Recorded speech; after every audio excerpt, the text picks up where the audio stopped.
Welcome to some information about the American service knife.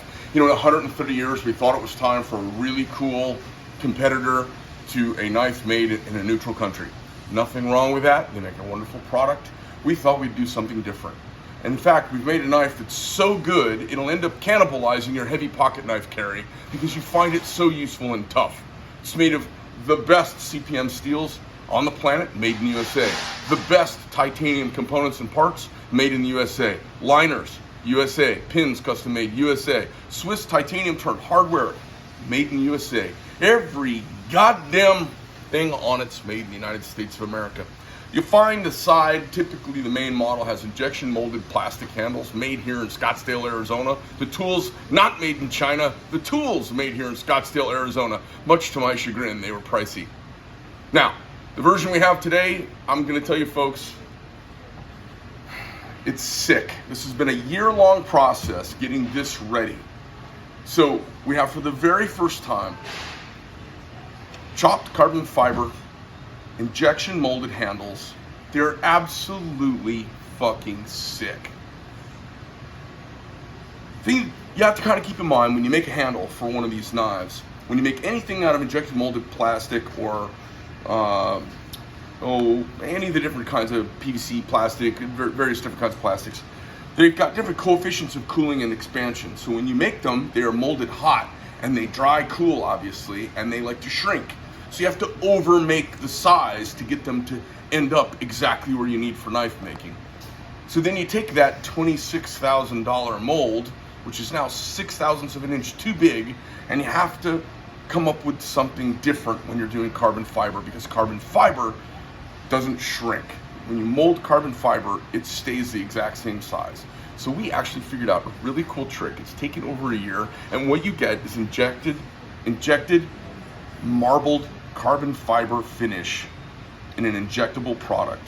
It's really, really cool. Why don't we take a look at it?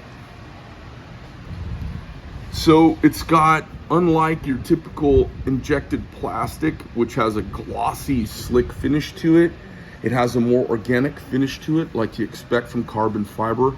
It's a little muted, and in the light's reflection, you can see carbon fiber strands, and you can see it's got a kind of marbled look. Is that coming up in the camera? Absolutely. So it's a really, really cool look. I think you guys are gonna love it. They're light, they're really strong.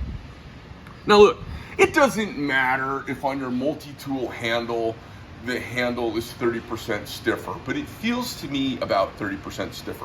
Now I could make a machine and put a pressure meter on it and come up with that and tell you it's 26% or 32. It doesn't really matter. I am telling you straight up, as a knife maker who feels stuff with my hands, it's considerably stiffer. It's not a negative thing for a knife that is a multi-component kind of monocoque construction like an aircraft, where all of the parts coming together are stronger than the sum of the individual parts.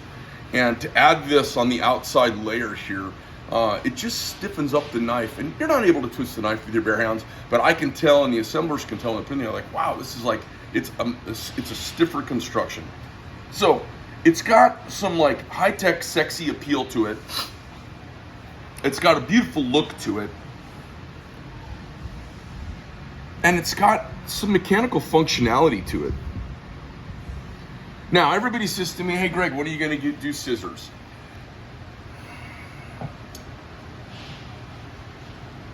You will see a video of me crouched, naked and sweating over a pistol, cocked in my mouth, slightly before I buy another $1 million machine to try and make scissors, which aren't made in the United States anymore because they're so challenging to make. So I'm probably not going to make them, because as a man with a really sharp knife, you can cut almost anything you hit with your scissors. So you can do almost everything. Now here's what it can do that a lot of other things can't do. 1/8 inch CPM steel holds an edge like unbelievably well, as those of you who have CPM steels know. It's tough, like you know it should be. Although these original ones were hollow ground, the production version of all of these knives is flat ground, so this rare run of knives is hollow ground. The tools on them, although I looked at all of the tools in the lexicon of multi-tool pocket stuff, and I decided what I wanted most was a really good bottle opener that didn't take 3 or 4 tries to get it to peel a bottle top off. This thing works in one. This is like Brad Pitt, and the cap on a bottle of Corona is like panties on a 25-year-old. Brad Pitt, panties on the bottle, panties on a 25-year-old. You just walk over to you just get close to the Corona bottle, and the top starts shaking, and it dumps off, and foam comes out of the bottle. Oh my God. It's a fantastic bottle opener, and I drove everybody crazy with the bottle opener. It's got a little tiny claw right here, and it just works fucking perfectly.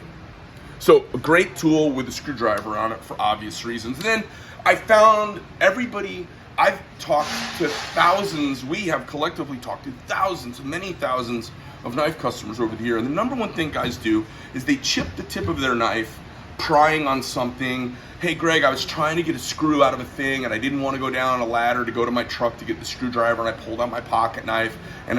So I thought one of the most useful things I could do is put a little pry bar. So we put a little crowbar, a little pry bar on this.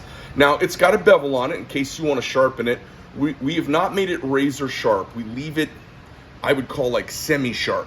So this is great for like, you got a sun bleach sticker on your window and you want to kind of get it going and pull it off, and then you want to scrape the majority of that goo off. Perfect for that. This is really good. I use this thing, I can't believe how often I use the little scraper guy.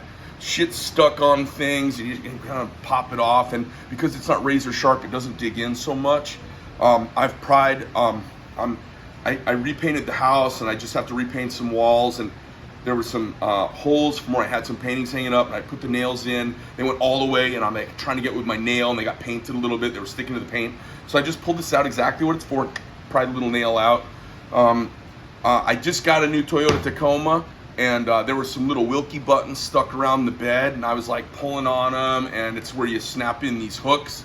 And I just pulled out my pocket knife, boop, boop, pop them right out. So I use the damn thing all the time. And then this grabber in the middle, it's a 1/4 hex with a taper. And the tapered grabber, it's not really a nail puller.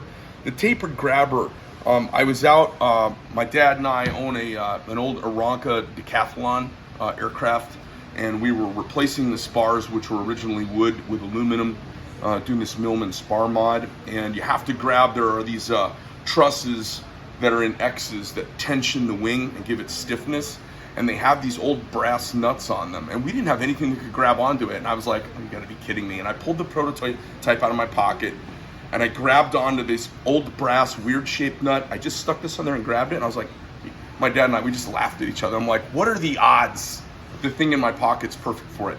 And as it turns out, twice a day, and today numerous times already, twice a day, this thing comes out of my pocket in the original Jefferson configuration, which is the non-specialized, I think, most universal everyday carry configuration of the knife. Now I carry mine with a pocket clip. Oh, that's right, because you have pocket clips now. Yeah, because you can pocket clip into these. So if you love this knife and you go to DLT Trading and pick this knife up, you'll see on the 6-gun side, that hardware, one of the 6 holes is a flat bottom hole instead of a divot, and a small pin goes in there that helps index the clip so that the clip can't turn when you pull on it, and then you put a screw down through the top, screw it on, and bada bing bada boom, you're off to the races. That's snazzy. I carry this knife, and you know what's funny? I find myself carrying this all the time, and I find myself carrying my normal Medfords some of the time. It's almost like they're almost like my Sunday go to meeting knives, or if I know I'm going like out in the boonies, or I'm gonna go out on a quad, go banging around, or take my motorcycle out, I'll put one of my bigger knives in my pocket just in case I gotta do some heavier work. But honestly, I haven't run into anything that these little guys couldn't handle. If you don't like a drop point blade, you open them up. You can go to our website at medfordknife.com, and you can get a CX blade. You can get a Warncliffe blade. You can get a Tonto blade for it. If you don't like the tool component, you can get an M4 bolt scraper. You can get an awl. There's all kinds of stuff you can get. We've got some short blades coming out. It is meant to be a knife person's multi-tool knife. If you're a knife person, you don't want to carry some 300 series stainless garbage knife. Those are good for trinkets and like to get someone's happy birthday name printed on for like a 10-year-old. But for a grown-ass man who wants to use his knife and use his tool and is going to use it frequently, may want to set it up his way, there's nothing like this on planet Earth. It's the fucking coolest.